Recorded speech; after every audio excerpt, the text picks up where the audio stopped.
l'exemple de East African Community. Vous savez, elle ne peut pas être dans l'intérêt de la RDC pour plusieurs raisons. Vous savez, je vous ai fait un numéro où j'ai essayé d'être assez positif, assez modéré. Et je vais vous décrire au moins une raison pour laquelle cette affaire ne peut pas être bon pour nous en RDC. Regardez la fracture infrastructurelle entre l'Ouest et l'Est. En RDC, là, on a comme un désert. Voyez-vous? On a beaucoup de choses qui se passent à l'Est. Les minerais, il y a beaucoup de choses qui se passent. De la richesse qui est produite au Sud, au Sud-Est aussi.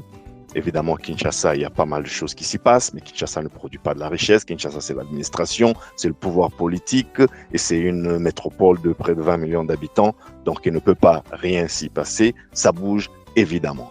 Mais on a toute une région qui est un désert de tout. Désert médical, désert infrastructurel, désert intellectuel, parce que toutes les élites, évidemment, ont fui vers les grands centres, vers le sud, Lubumbashi, vers l'ouest, Kinshasa, vers l'est, Goma, Bukavu, ou alors vers l'étranger. Voyez-vous? Donc moi, j'ai pu relever des incongruités dans la relation, par exemple, entre la RDC et d'autres blocs régionaux, notamment la SADC. Vous savez, la RDC appartient aussi à tout ce bloc au sud, qui est la Southern African Development Community, SADC, communauté. Oui, il y a eu des incohérences. Par exemple, le manque criant de réciprocité diplomatique qui fait que, voilà, par exemple, les citoyens de la SADC, tous les citoyens de la SADC, de cet espace, ils rentrent dans ce qui pouvait être considéré comme l'Eldorado sud-africain, sans visa, ou avec des visas volants que l'on retire à l'aéroport en 2 minutes, en 2,33 mouvements, sauf la RDC. Pour que la RDC rentre en Afrique du Sud, il faut faire des pieds et des mains, c'est des procédures à n'en pas finir. Récemment, c'est devenu presque impossible de rentrer en Afrique du Sud en tant que Congolais lorsqu'on n'est pas une autorité, lorsqu'on n'est pas bien connecté au niveau de l'ambassade.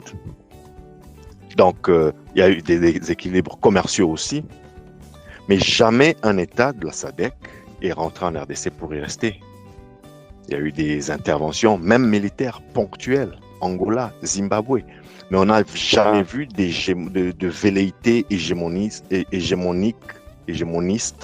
de la part des pays de la SADC. Zambie, Angola, ce pas des pays avec lesquels on a toujours eu des relations tout à fait tranquilles. Rappelez-vous des gendarmes katangais, les guerres du Chaba, 77, 78. Mais à chaque fois, nos États voisins du Sud ont tenté de déstabiliser un régime congolais. C'était de manière ponctuelle pour des raisons conjoncturelles. Par contre, avec ce machin de East African Community, les amis, donc tout ce qui se passe à notre versant Est ici, j'ai donné la chance à cette initiative, mais aujourd'hui, la conjoncture, ou plutôt l'actualité, me donne tort complètement. Je pensais que toutes ces passerelles économiques que le président de la République, Félix Tshisekedi, a pu aller, toutes ces passerelles économiques qu'il a pu essayer de construire, allaient surtout nous éviter la guerre, allaient favoriser la paix dans la région des Grands Lacs. Hélas, lorsqu'on regarde l'état d'esprit des forces en présence, mais surtout lorsqu'on regarde la mauvaise foi des uns et des autres, qui sont programmés pour voir la RDC uniquement comme une vache à lait, une terre à balkaniser à tout prix, un peuple et des richesses à exploiter.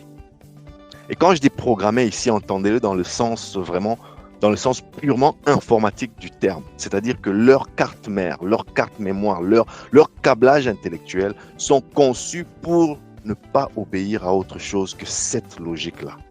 C'est comme un algorithme informatique, cette East African Community, et c'est pour ça que je suis de plus en plus convaincu que ça ne peut pas marcher. En tout cas, pas aussi longtemps que notre État est en train de se reconstruire et donc manifeste parfois des carences par rapport à sa propre protection, l'intégrité de son propre territoire.